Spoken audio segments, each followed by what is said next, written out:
She strode into the hotel, a place she had literally built from the ground up, only to be informed by the front desk clerk that there wasn't a single room available. Within the hour, the entire staff would be receiving an unforgettable lesson. Clarice Rowland emerged from the sleek black sedan, one hand clutching her well-worn leather travel bag, the other adjusting her wide-brimmed hat against the intense Florida sun. Tampa's heat enveloped her, but it wasn't the heat she minded. What always bothered her, especially after long journeys, was the distinct way people perceived her when she wasn't in corporate attire. Today she wore black sneakers, loose-fitting slacks, and a simple linen blouse. No jewelry, no makeup, no assistant in tow. Just Clarice. Just exhausted. She paused before the automatic glass doors of Rowland Suites, one of her crown jewels. 12 floors of marble and glass splendor, boasting a rooftop pool that had graced the cover of Travel Luxe just last spring. She wasn't seeking accolades, she simply desired a bed and perhaps, if the kitchen was still serving, the tomato bisque she'd helped perfect with the head chef back in 2013. The front desk was managed by a young woman, no older than 22, her blazer slightly ill-fitting, her nameplate askew. Clarice noticed such details not out of judgment, but because they revealed the operational quality of an establishment. Clarice offered a warm smile and approached. "Good evening," she said.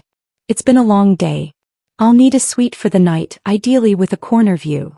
The receptionist scrutinized her from head to toe. "We're fully booked." Clarice tilted her head slightly. "Is that so?" "Yes, ma'am. There's a convention in town. Every room is taken." Clarice subtly glanced at the lobby screen on the wall, which clearly displayed available rooms. 5 were open and she caught the listing before it scrolled away. "I see you have vacancies listed right there." "Oh, that's probably an error," the receptionist quickly interjected, clicking her mouse. "Our system hasn't updated yet." Clarice didn't argue. She simply offered a polite nod. "Could you double-check, please?" The woman sighed and began typing. Clarice waited patiently, her hand resting on the counter. She was accustomed to delays. She'd once endured a 5-hour wait in a real estate office in 1989 to present her very first hotel concept. This wasn't new, but there was a familiar edge in the young woman's tone that tugged at her memory.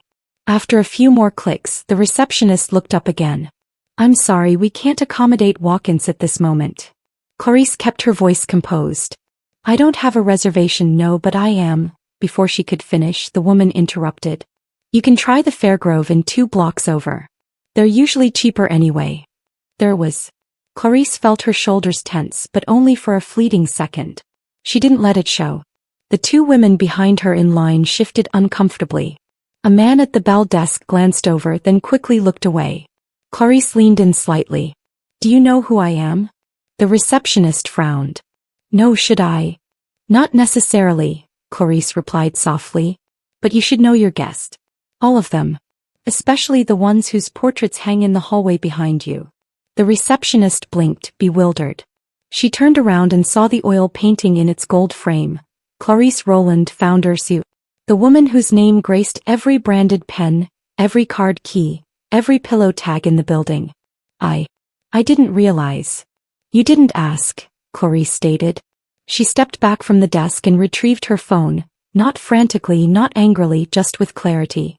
She dialed a number, waited, and uttered 4 words. "I need a suite." But before the call even concluded, a familiar face from corporate was already entering the front lobby. The receptionist's name tag read Kaylee. Clarice noted it now, not out of malice but principle. You remember names when someone disrespects you, and sometimes, even when they don't realize they have. Kaylee was fidgeting awkwardly behind the counter, typing at her keyboard with exaggerated focus, like a child feigning diligence after being caught. Clarice watched, saying nothing. That silence, measured and deliberate, resonated louder than any shout. A moment later, the lobby doors parted again. Roy Velman, District Operations Manager, mid-40s, with a faint scent of coffee and fresh paper, walked in. He spotted Clarice instantly. "Miss Rowland." His voice rose with nervousness as he strode over, extending his hand. "I wasn't aware you were visiting Tampa this week." "I wasn't planning to," Clarice replied, her gaze still fixed on Kaylee. "But I needed to observe things for myself." Roy turned toward the front desk, realization slowly dawning on his face. His eyes flicked to the screen behind Kaylee, still displaying the available rooms in bold green. "Ma'am," he said to Kaylee carefully, "this is Miss Clarice Rowland, the founder." Kaylee froze, her lips parted as if to speak, but no sound escaped. Roy didn't wait. He stepped behind the desk and quietly typed something into the system. A sweet key printed. He turned back to Clarice and presented it with both hands. "Corner suite as always. Welcome back."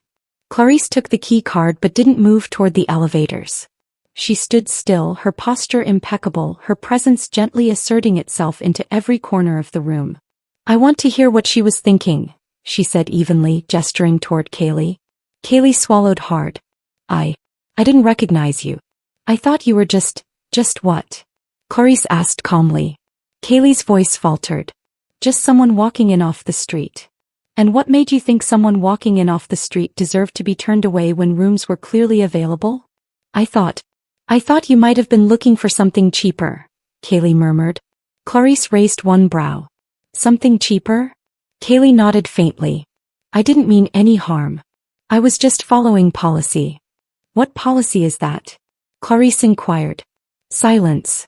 Clarice looked at Roy. "Do you have a written policy that allows staff to turn away guests based on appearance?" Roy shook his head quickly. "No, ma'am." Clarice exhaled slowly. Then what exactly was she following? A quiet tension now filled the lobby. Guests had stopped pretending not to listen. A couple near the elevator watched openly, suitcases in hand. A man at the bar turned his stool to face them. But Clarice wasn't performing for the room. She was never one for theatrics. She was a builder, and builders dealt in foundations, not scenes. "I've spent 40 years creating a brand built on respect," she stated, her tone steady. "Respect for the guest, respect for the staff, and respect for the name on the door." Roy nodded again, awkwardly, his eyes flickering between the two women. "I understand," he said. "Would you like to speak privately?" "No," Clarice replied. "This isn't a private matter. It's a cultural one." Kaylee's eyes were now wet, her hands tightly clasped in front of her. She looked as though she wished to vanish. Clarice didn't want her to feel insignificant, but she did want her to comprehend. "I didn't come here seeking a confrontation," Clarice said gently. "I came here because I needed to remember what this place feels like when you walk in as someone who isn't dressed to impress." She looked around the lobby. "I built this place for everyone. Not just the polished, not just the rich. Everyone." But the message hadn't reached every desk, and Clarice was just getting started. Clarice didn't raise her voice, she never had to. By now, Roy had gestured for another associate to temporarily cover Kaylee's spot at the desk. Kaylee stepped aside reluctantly, her face pale and drawn, her eyes blinking rapidly as if uncertain whether to cry or apologize. Perhaps both. Clarice turned to Roy. "I want the entire front office team in the lounge in 15 minutes. Roy hesitated. "Ma'am, it's after 9. Some of the team's already gone home." "Then bring in whoever's left," Clarice stated, still calm. "No yelling, no write-ups. Just a conversation. If that's too much to ask at this hour, I'll reschedule for 6 a.m. Roy gave a short, silent nod and stepped away to make the calls. Clarice turned back toward the lobby, letting her eyes sweep across the marble floor she had personally chosen, the textured blue wallpaper she had fought architects to keep, the art installations sourced from Black artists across the country. None of it happened by chance. Every single detail in that hotel bore her fingerprint. She didn't build this for image. She built it because she remembered all too well what it was like to be treated as an afterthought. While Roy made his calls, a young woman near the bar approached her nervously, adjusting the strap on her crossbody bag. "Excuse me," she said, her voice low. "I'm sorry, but are you Clarice Rowland?" Clarice offered a faint smile. "Yes, I am. My mom told me about you. She's in real estate. Said you were the first Black woman to open a 5-star hotel in the Gulf Coast area." Clarissa's eyes softened. "That's true." The girl looked down, then back up. "It's just cool to see you here. Like actually here." "Sometimes I show up unannounced," Clarice said with a wink. "Keeps everyone honest." They both chuckled. Just then Roy returned. "The staff's waiting in the lounge." Clarice nodded and followed him through the wide hallway, past the row of polished elevators, into a small glass-walled meeting room with soft lighting and gray leather chairs. 6 employees sat inside, their faces ranging from confused to guilty. Kaylee sat furthest from the door. She looked up as Clarice entered but didn't hold her gaze. Clarice walked in and remained standing. "I want to make something clear," she said. "This isn't about shaming anyone. We're not here to talk about skin color, power, or even respect yet. We're here to talk about judgment." He paused, letting the word resonate. Judgment is what happens when your assumptions speak before your professionalism. Judgment is when a woman in sneakers is treated differently than a man in a blazer. Judgment is how you lose loyal customers before they even get a room key. The staff sat quietly, no phones out, no distractions. "I've been coming in and out of Roland Suites in all kinds of clothing for years. I've walked through these doors in silk and diamonds, and I've walked in wearing flats and sweatpants. The way I'm treated shouldn't change based on that." Clarice turned slightly toward Kaylee. "And it shouldn't change for anyone else either." Kaylee opened her mouth to respond but stopped herself. Clarice waited, giving her space. "I didn't mean to disrespect you," Kaylee finally said. "I really didn't." "I believe you," Clarice replied. "But intention doesn't cancel impact." Kaylee looked down again. Her voice was barely audible. "I made you feel like you didn't belong." Clarice nodded. "And if I wasn't me, you'd have turned away another guest who needed shelter for the night." She turned to the rest of the room. "That's what I care about. If we're going to use my name on the door, then every person who walks through that door better feel like they matter." A silence filled the room, but it wasn't heavy. It was contemplative. But Clarice wasn't here just to talk. She had something to show them next. Clarice didn't sit down. She never did when she wanted people to truly listen. There was something about standing, about meeting eyes from a higher vantage point, that made her words land with more force without ever being loud. She glanced at the group, then said, "I want to take you all somewhere right now." The room stirred. A few employees looked to Roy for guidance, but he offered none. Clarice was the sole authority in the room now. She led them out of the lounge, back through the lobby and toward the main hallway. Guests watched with quiet curiosity, unsure if they were witnessing a disciplinary meeting or a press conference. Clarice didn't look left or right. She moved forward, slow and deliberate, as if walking through the very foundations of her own legacy. They arrived at a small, quiet hallway near the concierge's office. At the far end, a large portrait hung on the wall. Clarice at age 34, standing in front of her first hotel in St. Petersburg. The frame was slightly dusty, the lighting above it dim. Clarice stopped. "This photo was taken 6 weeks after I signed the deal on my first property," she said. "I used my mother's life insurance payout and 3 loans I wasn't supposed to qualify for." She turned to face them. "I was denied a room once in 1982. That's why I built Roland Suites. Not to get revenge, but to ensure no one like me ever had to stand outside a hotel, wondering if they'd be allowed in." The room was silent. Even the staff not involved in the earlier interaction had fallen still. Clarice gestured toward the photo again. That woman was tired, scared, but she believed in something. "And now we have 19 properties. You don't have to remember the number, just remember the reason." Then she walked back toward the lobby, stopping once more at the front desk. A security guard stood there, middle-aged, crisp uniform, alert posture. Clarice turned to him. "You recognized me earlier, didn't you?" He cleared his throat. "Yes, ma'am." "Why didn't you say anything?" He hesitated. "Didn't feel like my place." Clarice looked at him with a trace of a smile. "It's always your place to speak when something doesn't sit right." He gave a small nod, not ashamed but reflective. Then from behind them a housekeeper stepped forward. Young, probably no more than 19. She held a laundry cart and wore oversized gloves. "I knew it was you," she said almost in a whisper. "I saw your interview with Miss Cheryl Reeves on PBS. You talked about bathrooms being the first thing you cleaned before you could afford real staff." Clarice let out a warm breath. "That's right." The young woman gave a nervous shrug. "I just didn't want to get involved. I figured the front desk knew what they were doing." Clarice walked over to her. "What's your name?" "Amaya." "Well, Amaya, sometimes doing the right thing means stepping in even when it's awkward." Amaya nodded slowly, then said, "I'll remember that." Clarice smiled again and turned to face the gathered team. "Titles don't give you permission to lead. Courage does. Some of you stood back tonight. That's human. But what you do next, that's leadership." She paused, letting the words land with their own weight. We're not just in the business of rooms and reservations. We're in the business of humanity. And right now humanity needs all the help it can get. But Clarice knew words weren't enough. There had to be real consequences and real change. By the time the team made their way back to the staff lounge, the room felt different. Not tense, just alert, as if something important had taken root and no one wanted to be the first to disturb it. Clarice remained standing, her bag still slung from her shoulder. She hadn't even removed her travel shoes. Roy stood by the wall, silent, taking mental notes. Clarice spoke. "Let's talk systems," she said, "because when someone makes a mistake, it usually means a system already failed." She gestured to the front desk supervisor, a man in his early 30s named Ryland, who joined midway through the discussion. "What's the official procedure when someone walks in without a reservation?" Ryland cleared his throat. "We're instructed to check for availability, then offer current rates. If we're over 90% full, we're supposed to ask a manager to approve walk-in bookings." "And were you there when I came in?" Clarice asked. "No, ma'am. I was on dinner break."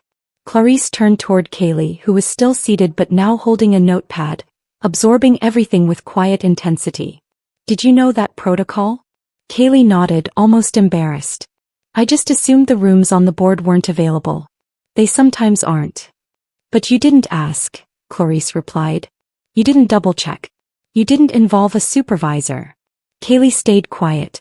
It was a difficult truth to accept, but she didn't shy away from it. Clarice took a breath. "So this isn't just about attitude, it's about training. It's about systems that allow assumptions to blossom into decisions, bad ones." She moved toward a whiteboard in the corner of the lounge and uncapped a marker. "One of my mentors once told me, if you leave gaps, people will fill them with their own biases. That's why policy matters." She wrote 3 words: awareness, accountability. "We're going to rewrite parts of your intake script. Not next week. No. Tonight." A few heads turned toward Roy in surprise. He simply gave a single nod. Clarice continued, "I want new language in place that forces engagement, not assumption. If someone asks for a room, they deserve your full attention no matter what they look like, no matter what they're wearing." Amaya, still standing by the door, gently raised her hand. "Can we include something about letting staff speak up if they see something off? Like giving people permission to say something without getting in trouble?"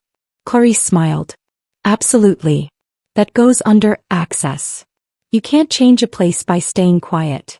Then the security guard, whose name tag read Melvin, spoke. "Miss Rowland, can I ask something?" "Go ahead. What happens to someone who messes up once but learns from it?" Clarice paused for a long moment before responding. "They get a second chance if they show they're ready for one. This isn't about punishment. It's about alignment. Either you walk with the brand or you walk away from it." Her eyes landed back on Kaylee. "You've got a choice to make.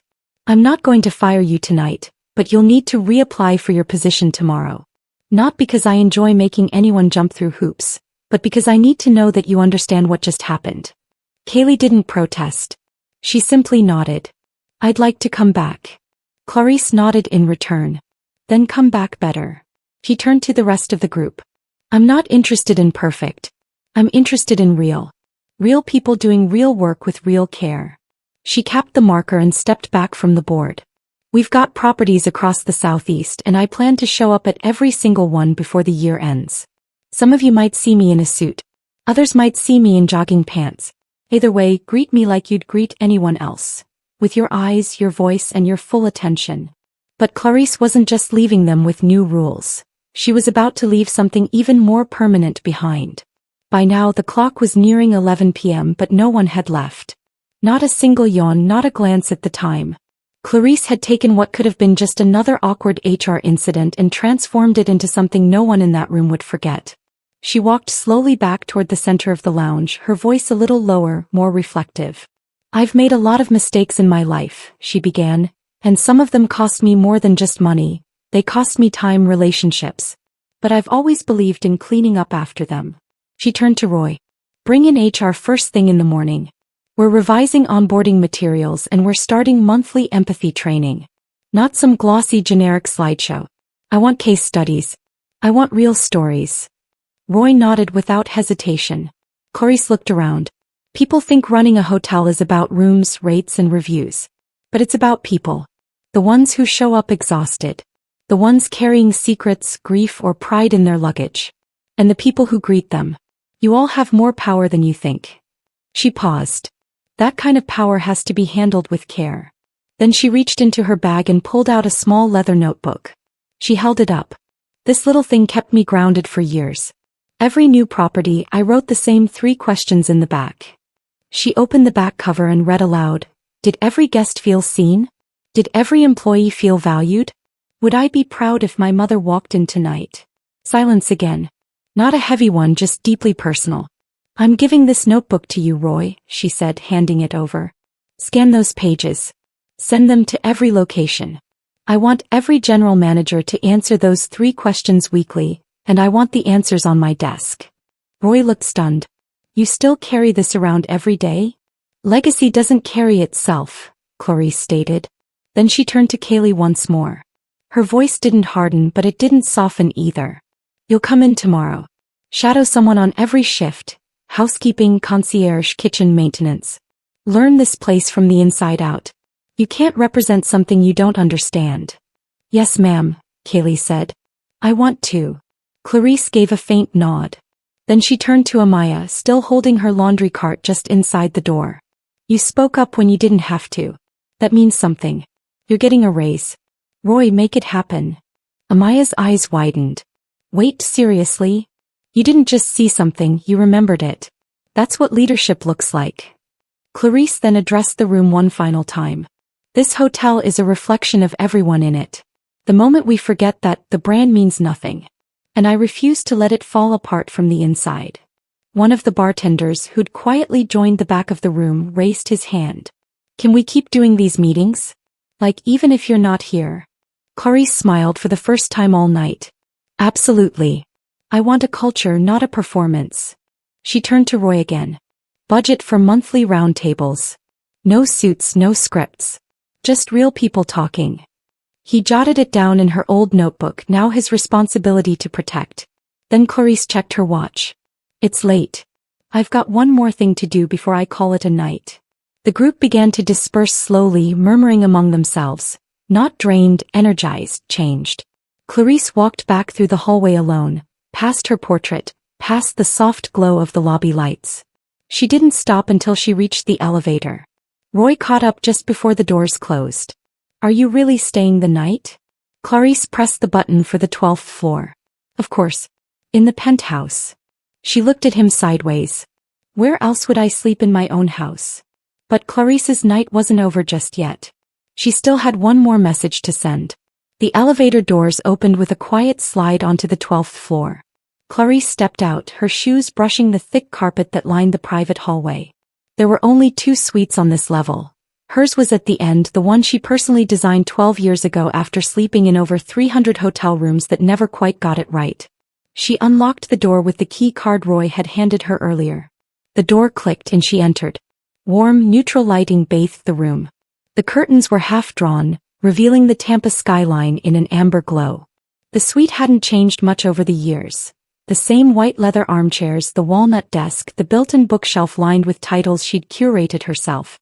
She set her bag down and walked over to the writing table, slowly easing herself into the chair. There was no champagne, no fruit basket. She didn't need any of that. Just a notepad and a pen. Clarice pulled open her laptop, but it sat idle while she reached for a sheet of hotel stationery. Handwritten letters meant more to her. They slowed the moment down, made it count. At the top of the page she wrote, "To all Roland staff from the desk of Clarice Roland." She paused, tapped the pen against the table twice, then began writing. Tonight reminded me why this brand matters. Not because of how we look, but because of how we treat people when no one's watching. If you forget everything else, remember this. Our work starts the moment someone walks through our door. Not after they show a card. Not after they confirm a reservation. But the moment they arrive. She took a breath, her pen hovering. Anyone can give good service to a VIP. But only the best among us offer the same to someone who looks like they can't give us anything in return. Her eyes rested on the view outside. Distant traffic, quiet buildings. So many stories behind each lit window. Every guest who steps through our door carries a story we haven't read yet. Don't skip to the ending. Don't judge the cover. Read the whole person. She signed her name at the bottom, not with flair, just a signature. Strong, simple, certain. Clarice folded the paper neatly and slid it into an envelope. Tomorrow morning it would be scanned and sent to every property in the chain, printed, framed, posted near every employee entrance. She didn't need applause, she needed alignment. She closed her laptop. For the first time all day she kicked off her shoes. Then she stood, walked to the window and looked out. Somewhere below, the staff she'd spoken to were getting ready to go home. Some in silence, some probably already texting about what had happened. But they wouldn't forget it, not because she was famous, but because she showed up when it counted and made sure they did too. A quiet knock at the door pulled her from the window. Room service. A young man stood there with a silver tray. "Ma'am, I have your tomato bisque." Clarice raised a brow, amused. "Who ordered it?" He smiled. "Ms. Amaya sent it up. Said you helped create the recipe. Said you'd probably want it." Clarice took the tray, nodding. He was right. He turned to go, then paused. "My mom worked at the Roland in Tallahassee. She always said you weren't just a boss. You were someone who remembered people's names. Even dishwashers." Clarice gave him a look that held no performance, just warmth. "What's your name?" "Deshawn." "Well, Deshawn, thank you for the soup." He smiled. "Good night, ma'am." She shut the door gently, carried the tray to the desk and sat back down. Legacy wasn't built by grand speeches. It was built by small moments remembered. She took a spoonful of the soup. Still perfect. Still hers. If this story stayed with you, take a moment to think about the way you treat people, especially when no one's watching. And if it meant something, consider subscribing. There's more where this came from.